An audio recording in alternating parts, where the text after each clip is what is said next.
warm welcome to you. You're listening to The Music Business Buddy with me, Johnny Amos, podcasting out of Birmingham in England. I'm the author of the book, The Music Business for Music Creators, available in hardback, paperback and ebook formats.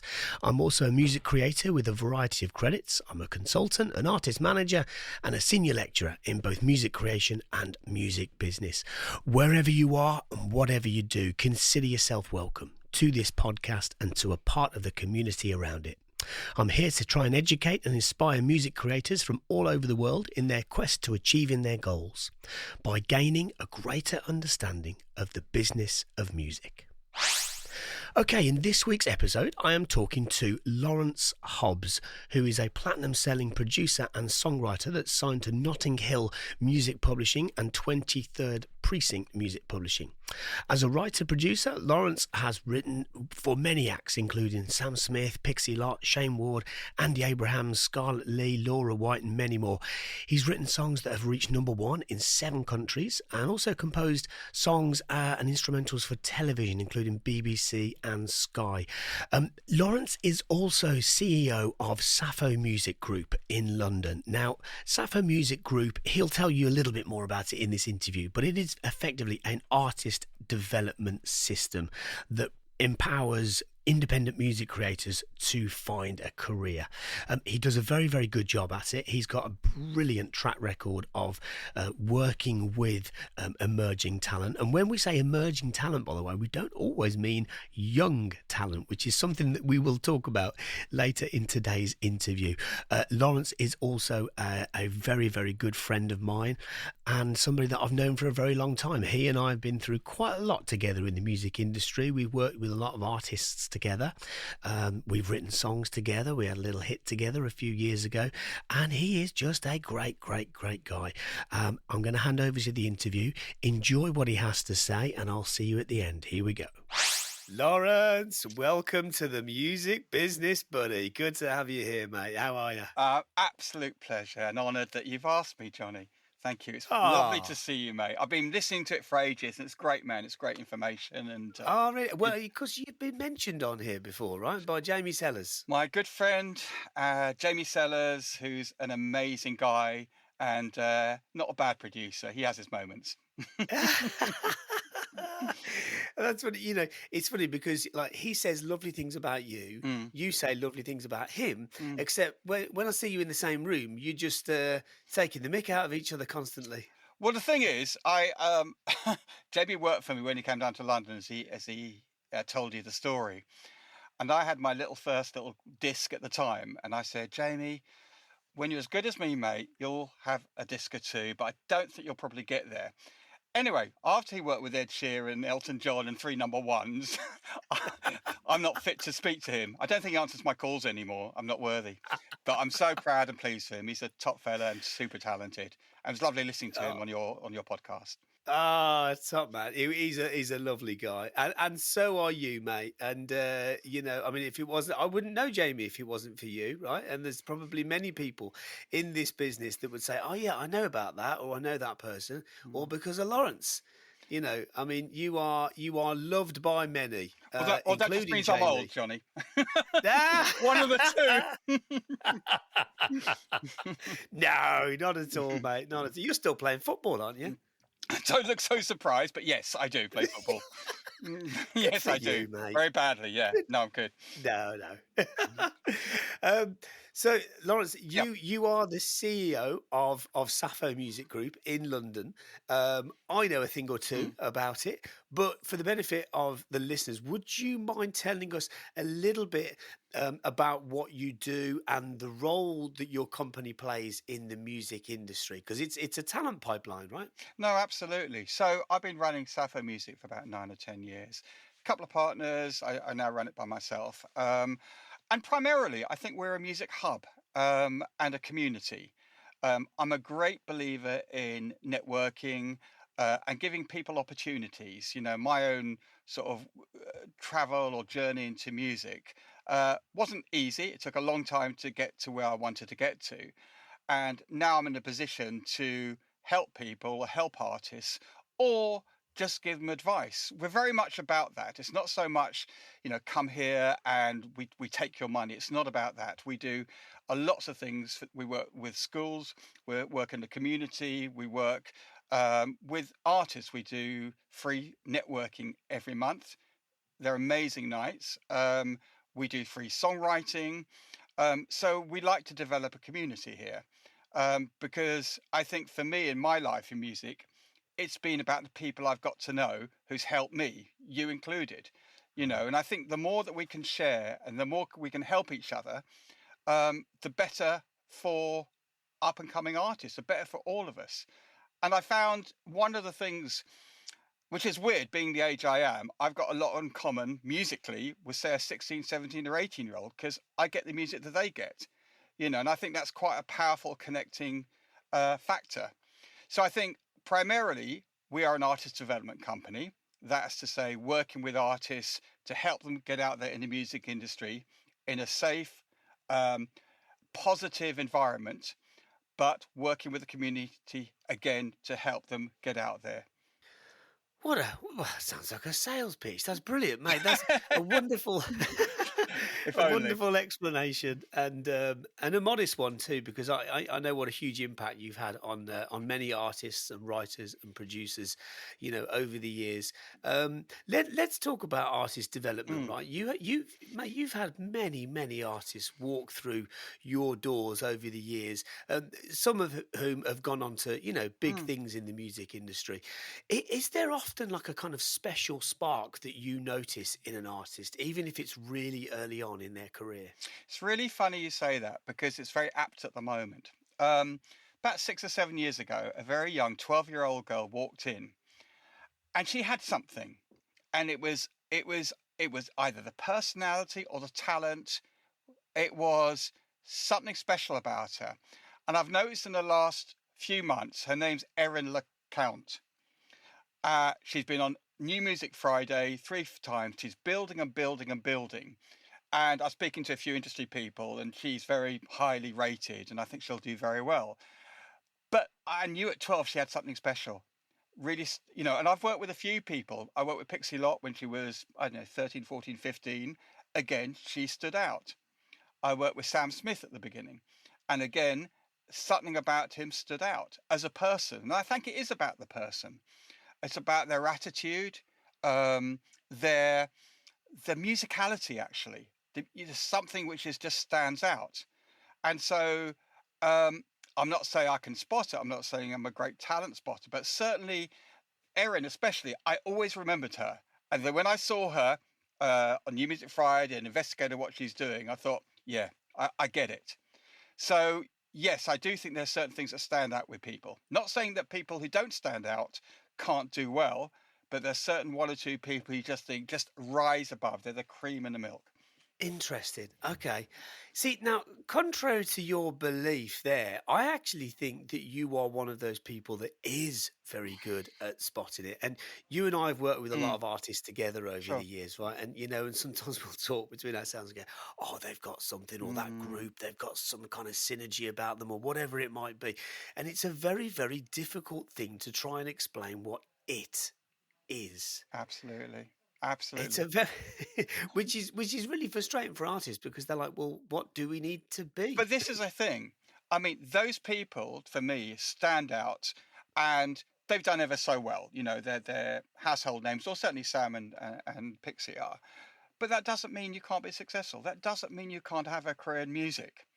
And I think there'll always be the Elton Johns, the George Michaels. These are freaks. These are amazing artists who, no matter what era or genre or whatever, they'll do well. But there's room for thousands and thousands of other people. You don't have to have that it. You have to have a lot of other things, which is mostly hard work and attitude and persistence and all the things every artist knows about. So I do think these people are freaks, and these people in a beautiful way, but that doesn't mean there's no room for everyone else. There is. It's an amazing time for music at the moment. When I was growing up, as you were growing up as well, Johnny, to an extent, we played in bands. Now, you either got a record deal or you didn't, and that was it. And so it was very easy. We didn't get a record deal, so we weren't successful because we couldn't release songs. Now, you can release. Now you can't have people telling you what to do or how to do it. You can do exactly the way you want to, and that's so liberating. Wherever you are, I have artists saying, "Oh, I'm 40 or I'm 20 or I'm 90, I can't release music." I say to them, "Listen to Spotify. How old are they? You don't care. You just like the music." Whereas before, if you're over 20, that's it, it's over.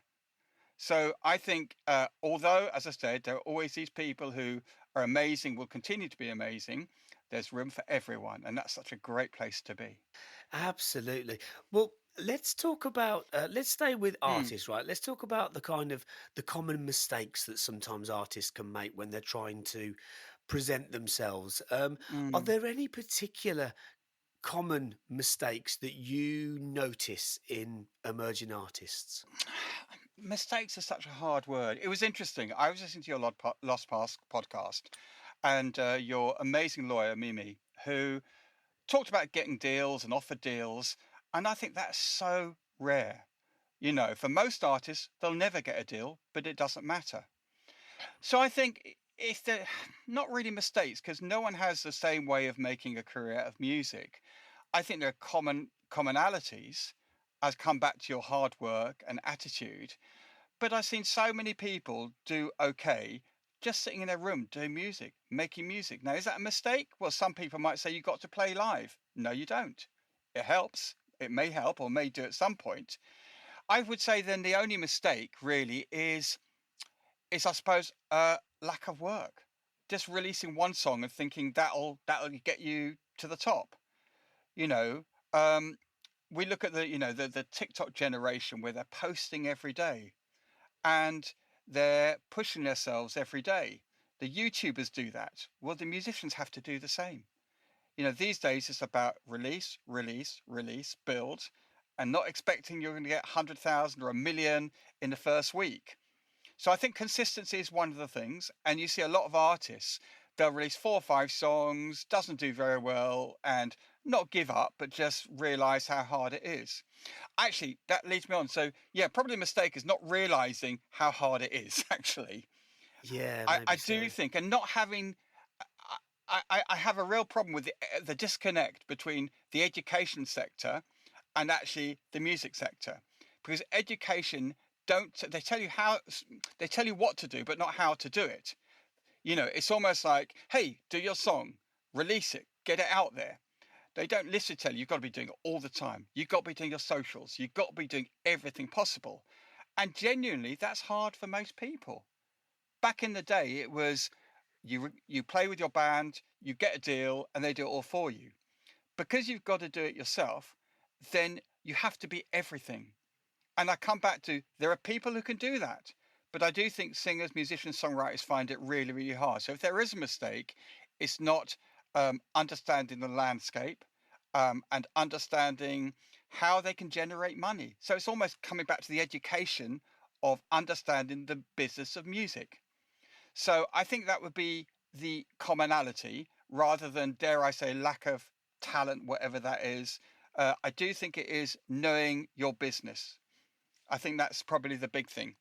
I'm a great believer that don't tell me in a population of billions you can't find 5,000 fans. You just haven't worked hard enough. Really, there'll be people who like everyone's Yeah. music. You just got to find them. So I mistakes, yeah, maybe just understanding the business and not working hard enough. Good answers. Yeah. You talk about finding an audience there. I'm Hmm. agreeing, by the way, with everything you're saying. We always agree, don't we, mate? We do, Um, except for football, but but go yeah, that's another on. story. Um, I'm nodding along with you and agreeing with you, and I'm looking at the patterns in which I observe when artists and labels kind of do get it right and they are able to connect to that audience. And of course, it's far more than just music. Mm, It's shared values, common interests, things that music creators are doing outside of music that kind of helps to propel that music, mm, and that can be something which is not natural or perhaps even sometimes overlooked because if you're committed to working on your artist project, you're thinking about that and nothing else, right? Which is the kind of work rate that we're referring to. But therefore, there's not a whole lot of room for those other things. But it's almost like a lot of artists to be expected to be, I don't know, good at, I don't know, cookery or skateboarding or something else that kind of falls in line with the branding and the image of their music. That's difficult as well. It's natural for some people. Yeah, I You know, agree. it's a strange one, isn't it? It's a tough thing to try and get right for people. You know what? It's thinking something I think about recently. I got to say back in the day, all right, from hundreds of years ago. When I looked at, I love Top of the Pops. I didn't know about anything about their mental health. I didn't know anything about their personality. We were given what we were given. And I think that they were fine for that. We found out years later some horrible, nasty people who were pop stars. These days, it's very hard. It seems like you've got to have some sort of issue or interest or something so people become interested in you. And I've had artists saying, "I'm just a singer. I'm quite happy. I love doing my music, but I can't find an audience because I won't say nothing wrong. That's the wrong way to say it, but there's nothing different, or I just do music and that's it." And that can be quite tough, where they say people talking about, as you say, their interests or their issues. Um, but then I suppose it's just about doing what they believe in, playing to your strengths. I don't think you have to invent anything or be someone to be successful so people buy into you. I do think if the music connects, then that's probably enough. But you've got to keep posting that. You've got to keep pushing or showing people what you're about. So I do agree. It's in many ways it's very, very hard to be an artist because of that, because of social media, but not impossible. And I do think, we come back to releasing and releasing your music and getting an audience that connects with what you're about. And that's still definitely possible. Yeah, absolutely. Oh, you always talk a lot of sense. Or just a lot. We've not spoken for I ages. I know. miss you, man. And you, mate. And It's you. nice to hear your voice. Um, so let's talk about imitation for a minute, right? Because Okay. this is an interesting subject. Hmm. Because if you think about it, when people begin to make music, they very often start by imitating, and so it's quite an important sort of pivot point in order for people to be able to go, let me replicate what inspires me, and then I find myself after that, and Mm. that's great. It's worked for many, many, many Absolutely, people. yeah. But when it comes to content, whether that be video, audio content, whatever it might be, anything that's kind of social media type content where people are trying, artists are trying to connect to their fan base, um, there's very often an inclination to imitate what they see around them.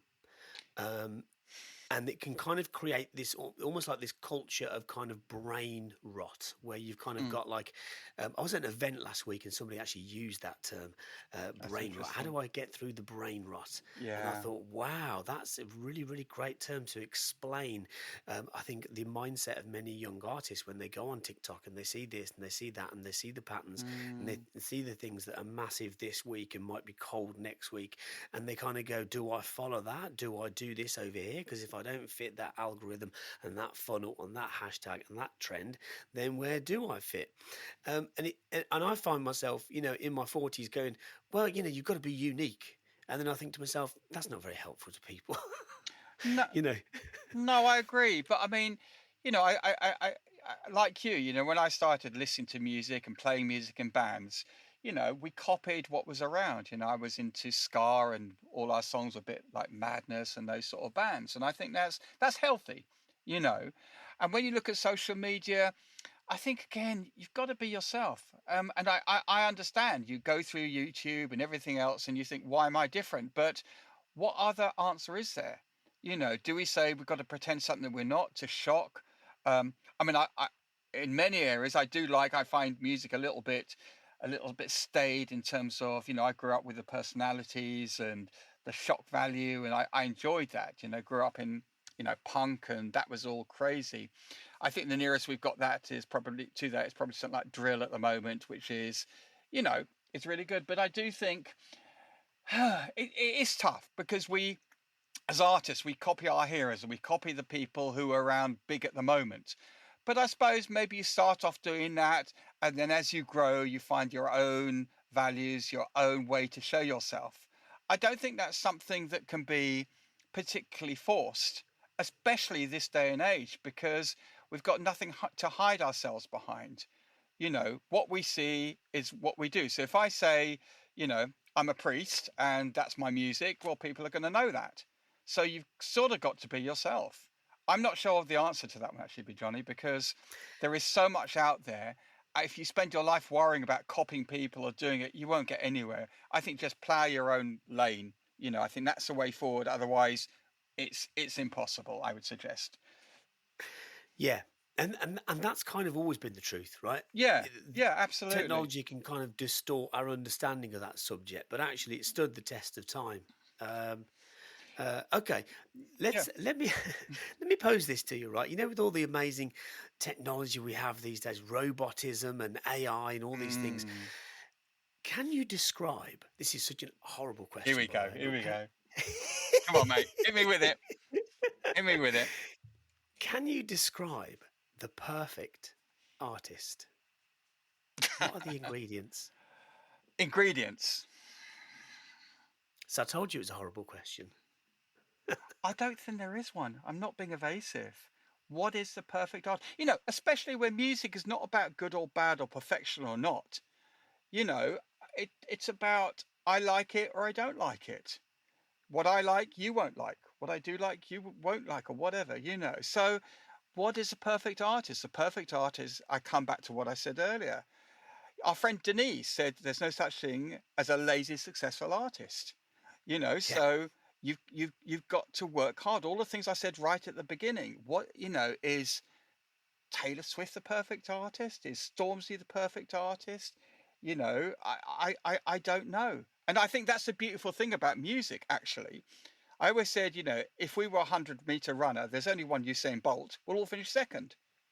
Music, there's room for everyone. So perfection, it's never about perfection. It's about doing your own music the way you want to, the way you're comfortable with, and then people connecting to what you do. And I think also if we, try to be whatever this perfect artist is, we'll ultimately fail. So I'd love to. So I'm not being evasive again. I no, no, mean, no. I, It's a I, really I interesting answer. genuinely, I don't think it matters, and I don't think you need to be, and I don't think there is such. Is the Beatles? Were they the perfect artists? Well, maybe, or was it? Is it Drake? Is it Kendrick? Is it who knows? It's just taste, and that's a lovely thing Yeah. about music. There is no good, there is no bad. It's just I like it or I don't like it. Superb answer. Superb answer, and an honest one and a useful one. Okay, I used the word perfect Yeah. there on purpose because um, there is almost an expectation now when it comes to kind of song presentation that everything is perfect, right? Kind of putting those drums back on the grid, tuning up those vocals, whatever it might be. There's something now where there's an expectation where you can't, export a project and send it off to a distributor, a sync agent, whoever, without it being open for no criticism, let's say, right? So, is that something that you battle with as a producer and as a mentor to other producers and artists? No, you see, I'm not even convinced that's the case, Johnny. You Really? know, Oh, okay. no, Tell me more. I'm not because I mean there are elements of pop of music. Yes, you're talking about solid pop. Yeah, probably. But you listen to a lot of rap where it's one beat and a guy doing his thing and the lyrics connect with people. The most basic of beats. Is that perfect? No, not necessarily. It's feeling the vibe. It's feeling what you're about. The energy of the music is way above sometimes perfection, as it's always been actually. You know, and I think because everyone can produce and everyone can do beats now, there probably isn't that perfection as it was. There are certain music that has to be. I totally understand. In our world, where you're presenting songs as a songwriter, possibly. And I listened to your really interesting podcast about songwriting and presentation, and I totally agree. There's some ways you've got to be perfection, and other things it's just about the song or getting the vibe. Um, so actually, I think yeah, I think it's sort of it's up to you. I listen to so much music. new music, and it's literally maybe acoustic guitar recorded quite nicely. You're feeling the vibe, you're feeling the song. So there are elements where it has to be perfect, and the elements it doesn't. I'm very much into an act called Ren. I don't know if you come across Ren. Oh yeah, And okay, yeah. his journey, I mean, if you've seen his first video, Hi Ren, where he does a live video of him and acoustic guitar where he raps and sings, it's a one take. Is that perfection? No, but it's unbelievable. One of the best videos I've seen in the last 10 years. I know that. That is a brilliant video, actually. I was quite touched by that performance. Do a deep Yeah, dive there is. into him. He's an incredible artist. There's a sense of relatability, honesty, Mm, rawness. 100%. That no, that's good. Okay, I like your answer to that. That's good. Okay. It is, but Um, just keep on that track for a second. It is, mm, it's not about perfection. It's a guy with a guitar, like probably Ed Sheeran as well. Ed Sheeran, what we hear sometimes it's well produced and all that, but you could see him play live. In fact, I had a masterclass here with a guy who booked Ed Sheeran right at the beginning. There he was with him and his guitar, not perfection, but he stood out. Something about his energy and his songwriting and his talent stood out. That wasn't perfection. That was just him doing his thing, and I still believe in that. yeah, that's a very good point. In fact, let's think about let's Ed Hmm. Sheeran actually is an interesting example because if you think about one of the signature sort of palettes of his sound is his acoustic guitar, that small Mm. acoustic guitar that he uses, and when he plays it live. It kind of sounds the same way as it does when it's on one of his recordings, or Mm. for some of them at least. Mm. And it certainly doesn't sound perfect. It sounds like Ed Sheeran, Yeah, right? yeah, yeah. It's kind of a signature stroke of his sonic identity, if you will. Totally, totally. And it would be easy to replace that and go, oh, let's put like this jumbo 12 string on there, and it will sound really Mm. beautiful and rich, like a Boston record or something. But Yeah, yeah. that wouldn't be Ed Sheeran, would it? No, absolutely. And that also plays a bit into the whole conversation about AI at the moment. Yes, there'll be people making songs with AI, but do you want to see an AI Ed Sheeran or do you want the human being? And I suspect there will be AI Ed Sheerans, but you'll still buy into all the real artists or the artists who might have AI as songs, but they'll be writers and they'll be connect with them. So actually, that rawness and that honesty is going to be tough to be replaced. Yeah, very good point. Very good point. AI feels like a can of worms to open, by the way, doesn't it? Yeah. Everywhere I go, people ask me about it, and No, uh, and it's such a big subject, right now in the mid part of this decade. It'll quieten down, as things often do at I some point or another. But do you have any sort of general yeah, I mean, instinctive views on it? I tell you the one of the things that always compares, and I think this will be on a different level. We both remember when samplers came in, and the whole conversation was musicians are stuffed. That's it. No one's going to play bass. No one's going to play because you'll sample everything. And what it ended up is being a tool for songwriters, for artists, and the musicians were still there.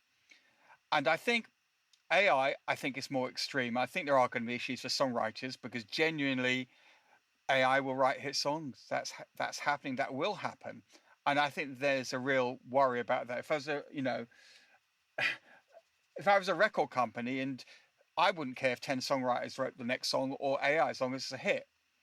Um, but there would be room for both. So I think this landscape will change dramatically. As I said, I think the artists will still be the artists, but I do think the technical side and the songwriting thing, I worry for songwriters actually making a living out of songs because, as I said, record companies will just get an IO bot to do it. That will happen. It's got to happen. Why? They don't care who wrote the song. They just want hits. They're not going to say, oh, you 10 writers are going to write a hit. If AI does it, I think the legal issues, and we're going through that lots of court cases at the moment. But once that all settles down, I think there are issues. And I think that's the more worrying from the creation point of view rather than possibly the live point of view. And let's face it, audience don't give a shit generally who writes the songs. They just like the songs. And that's worrying for a new generation of songwriters. Personally, I think that's an issue. One of the things I often try to look at are other industries, especially Mm, if in the creative industries, and kind of look at them and go, what can music learn from those other creative industries? which is why I found such interest in the Writers Guild strikes in America, Yeah, yeah. which, there were a few issues attached to that, but predominantly the primal subject was AI, right? And Mm, people using mm. AI to write screenplays and Sure, stuff, sure. and they stood up to it and they won. Mm. And there's now a gaping hole on Netflix in this current era where there's a lot less American productions, but that's okay. They'll come back. They're starting to. Yep. Um, but they stood up for themselves and it worked, and there's something we can learn about that too. And it is more of perhaps a moral point rather than technological point, because we've got the technology. It's not ahead of us, it's here now. Mm. It's at people's fingertips, but we don't have to use it, right? Let me frame this question to you, right? If you've written many songs, right? Mm. We've written a lot of songs together, right? Sure, sure. If you kind of put songwriting into two categories, right? One category being the parts that we create, Mm. and then the other category being the parts that we detect, and we go, is that actually any good or not? Shall we use it? Mm. There's an argument to suggest that AI does the first part quite well, but it doesn't really do the second part, because that's the human bit, right? So if you come up with 20 different ideas and we maybe need, I don't know, 5 of them for the song, Mm. then and I come up with one. That's how we Mm. write songs, right? You Mm. get 20 good ideas, I get one, and we Mm. call it 50-50. Mm. Um, then It's usually the then other way around, but anyway. yeah, but and then we look at it, we go, okay, look, well, how do we kind of know which ideas that we're going to keep and use? And that's a really, really human part of the process, isn't it? I think that we as humans do that second bit really well. And some songwriters are better at that than Yeah. others. Some people are really good at that aren't even songwriters. Yeah, yeah, A and yeah, R's, absolutely. producers that don't write maybe. Mm. Do you have any thoughts on that? Yeah, I mean, I don't think I'd like to think otherwise, but I don't think the record company cares. I mean, why would they? I mean, as a moral point of view, I want to keep all my songwriters. It's like they want the best song. Now, even if you and I wrote a song and it's good and we think it's good, but do the record companies, I don't know. I think when they have their artists, they want the best songs. Now, if it's created by a human or machine, besides the moral point of view, and that's massive, obviously, I'm not sure if they would care too much. What would you think, Johnny? I mean, I know. Do you Well, think? I think it's a business. They're a record company. They're a company who produces records. If they say Johnny and Lawrence are in a song, it's really good. Oh, here's AI, and it's a better chorus and more memorable, and it's worked out that it appeals to more demographics, and we've tested it in AI that appeals to loads more different sorts of people as well. Then what are they going to use? And do they care? That's more the issue, surely. We can still write great songs.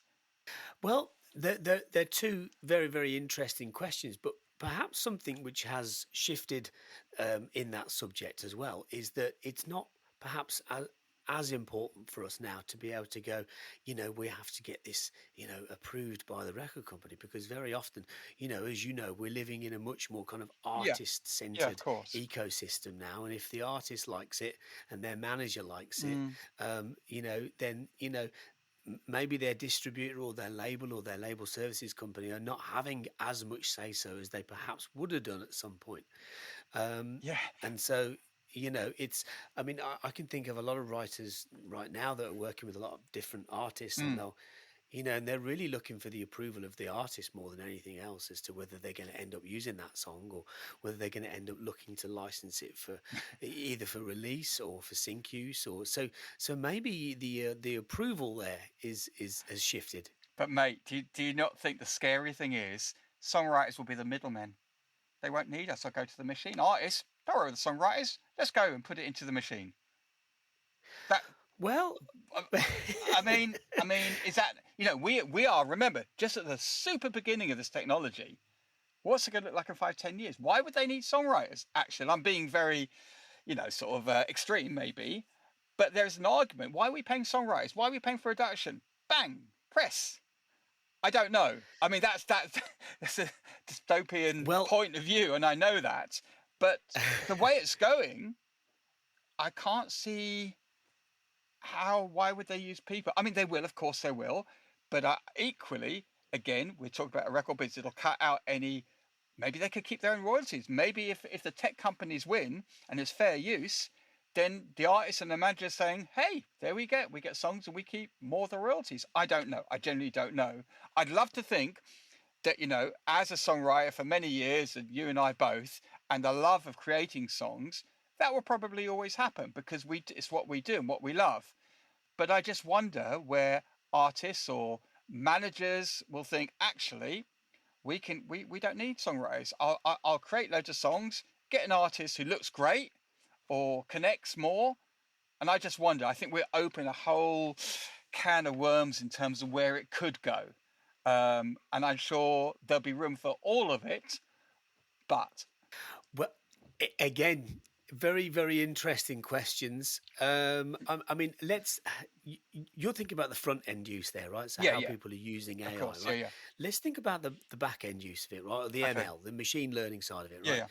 So if we split that into kind of two categories, there are many, but let's look at two, right? Number one, what it's learning from, right? Which is the big debate on the Of corporate course it side is. of the Yeah. industry, right? I.e., copywritten material, Mm, copywritten recordings. That's what it's learning from. There's the problem. We know that narrative. But sure. if we just sweep that aside and look at another aspect instead, which is for people to do what you are suggesting, they're going to need the right data sets on an ML level Mm, for that AI to kick out the right suggested ideas. Because sure. otherwise, people are going to go, I've tried Suno and it's kind of running out of ideas, or I tried this and it just Yeah. keeps kicking Yeah. out the Yeah. same Yeah. thing, Yeah. which may happen. But the more it learns from, the more it learns and the more it suggests Yes. and what ideas it suggests. Now, perhaps therefore, there is a gaping hole in the market for ethically sourced AI training sets, which are created by humans. Mm, So instead of the artist being in the room, mm, they are creating the data sets that are then chosen by people. mm, So if that happens, and it sounds plausible, doesn't it? Then mm. perhaps humans don't actually Unfortunately, yeah. get replaced. They Mm, just change the way they're working. mm. What do you think about that? No, I mean, I think that's again, it's quite plausible. I think you said, it saddens me, and I'm sure it saddens you, because the idea of two people working in a room and just writing songs, and that will happen, but you can see that sort of happening, for yeah, for people to save money and to create their own things. So I think, listen, in the ideal world, the songwriter will be there. The whole human aspect of writing and connecting will always be there. But I'm sure there'll be elements of music. Maybe it's film music, maybe advert music, maybe soundtracks or whatever, where they will think it is cheaper and easier to use the machine. So I think maybe we go back to the sampler analogy, where samplers work alongside musicians to create something amazing. And I'd love to think with songwriting, it'll be the same sort of thing.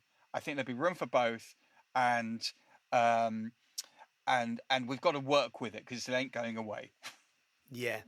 Do you know, if you think about all the time that you've been involved with music, either Mm, as a music creator or on the business end or whichever side, mm. there's been a series of different topics, subjects that have been raised throughout the decades, which feel at times, at least temporarily, like they can bring the industry to a grounding halt. For example, the sampler, as you mentioned, Yeah, yeah, the cassette, the yeah, yeah. CD, Of course. Napster, Mm, downloads, streaming, AI. It's like and yet somehow the business not only survives but begins to flourish in new and exciting yeah, ways, absolutely. which is great, right? Uh, But go on. Sorry, yeah, no, no. Yeah. We can talk and go on air and all crap like that, and it's crap. At the end of the day, there's so much exciting talent coming through. The youth coming through with their own spin on music, or the way they're doing things, or what they talk about. That won't change. Whatever technology, whatever usage, AI, samplers, beats, whatever. And that excites me. Where I see a 14, 15, 16-year-old come in here and you go, wow, wow, listen to that beat, listen to that rap, listen to that voice. That is still there. And that hasn't changed. That won't change. And actually, I suspect there's more people doing music than ever because of technology. They don't need it super expensive studios. They do it at home. My God, that's amazing. I wish I had that when I was 14 or 15 and trying to save up to go into the studio. So actually, we can get, all uptight about all the technology, but the essence of what we do, the essence of the music business, the essence of people coming through and creating livings and creating great songs will never change. I don't think it'll change because the youth is taking technology, using it, adapting it, and making some great music and great content. Um, and that's super exciting. I come back Yeah. to the 12-year-old the other day. I'm watching her grow into, I think, it's going to be an incredible artist. And that isn't changing. And so I'm ultimately and continue to be absolutely wowed and positive about the music industry because of the talent coming through and the love of music. Yeah, that's well, it's people like you that make that happen, right? Because um, you have a platform that young people can learn in Sure. in a building in around. You get some great guests in on your master classes. You Mm. have your networking nights where people talk to people, and as we all know, that's how things happen in this business when people Yeah. talk to people. You facilitate all that in addition to all of the creativity, so you are literally practicing what you are preaching when you talk about how passionate you are to see that next generation, those 12-year-olds, those 14 year Mm. olds. We need them to be able to do what they're doing, to continue the legacy that there's it's a big wide world out there, and in many ways this little island that we live on, Mm. you know we're quite good at music, I think, aren't we? We've had our moments. Although, funnily enough, now's not one of them. I see, the decline of British music, but the exciting where other countries looking, so Afro beats is massive at the moment, and Brazilian and South American. We're not as big or innovative as we were, but you're right. For a little island, we do pretty well. And the other thing I was going to say, yes, for young music, it's always great, but for older people, I meet people in their 60s, 70s doing music for their first time because they can. That's exciting. Yeah. Music should never be exclusively for the 15, 18-year-olds. You know, talking as an older person, I see super talented people who have maybe never given it a go. And I think, what have you been doing for the last 40 years? Incredible. So the fact that music is open for all, it's not just the young, that's incredibly important. And that's what, I want to continue doing here at SAFO, with everything that we do. And just, generally, music's an incredible thing. And we're both lucky to be part of it. Absolutely, well said. I love that you mentioned that there about music being accessible to all age groups, Yeah. because as we both know, right, we've worked with a lot of young emerging artists over the years, and they Mm. were always young. Like we never had an artist sent to us that we go, oh, this is whoever. Like he's 42. You're Yeah. like, what? That would have been really odd, right? But he Yeah. wouldn't now. And when we talk about inclusion and how important inclusion is, in Mm. life in general, and music's always been pretty good for that, and it's getting better and better. Yeah, But it is. that's not just about different types of demographics. It's also about age groups. It's about people Absolutely. going, that, hey, you're, let's say, right, you're in your 50s. Doesn't mean you can't write a hit song. No one has to know who you are. And it really does just take one song to change everything forever. I've witnessed it in so many people now, and you have too, right? Well, look, Where look at. Sorry to interrupt you. Look at COVID. How many people think I can't do much? I want to do music. Wow. Realize actually they've got a talent. Realize they enjoy, do what they love. There shouldn't be a thing where you stop at 25, 30 and, oh, I haven't made it, I give up. You're still good. You still love what you do. And music's a passion. So I'm a great believer in wherever you are, whatever age you're. And I've come across, as you have, older people are super talented. They just have done other mm, things and think, oh my God, I can do this. And that's important to champion them as well. absolutely, absolutely right, yeah. And that never used to be any kind of narrative in this No, business, and it no. and it is now, and it should be more. It's nice to shine a light on that, actually, in Yeah. talking to you. um so what about the future? Let's finish off with this, where you know when I say, I often ask people, what does the future look like? Where are we going? Of course, no one knows the answer, right? Um, but we can sometimes use a little bit of the past or a little bit of the present to give us an indication as to where things may or may not be headed. Is Mm. there anything that leaps to your mind when you think of the future of this business and what it might look like? I think I think it's more the power of the individual. I think increasingly individuals, whereas we wanted record deals, they possibly don't want record deals. You know, it is, we're in the entrepreneur age. It's your own business. You make your own money. You do your own gigs. You release your own records. So the future is actually, I think, more about these sort of people realize they can make a living from their music, knowing how to do it, utilizing the technology around them, and you know doing what their passion is. So I think as far as the artist, I don't think that changes. As I talked about earlier, there's super talented people always coming through, but I think we're a generation who probably understand a bit more about how to make money out of music, how to utilize what they've got and utilize the technology. So from an artist point of view, again, I'm positive. I think there is lots of possibilities. So I think that will never change. The business, of course, is changing, as we've touched upon, in terms of AI. And, I won't say the demise of record companies, but the changing, um, the way they're having to change, because they're not the leaders anymore. It's the artists who are the leaders, and the record companies seem to follow. So actually, that's probably a real positive thing. No more signing stupid deals, because you can keep all the money. You can keep things yourself and keep a small, slimline team to do everything you need. So in a way, that's got to be really, really positive. I think it's harder for artists because if you signed a record deal, you've got more of a better chance than doing well many years ago. Now you do it yourself. There are more artists. And so I don't think it's competition, but it's harder just to get out then and to be seen. But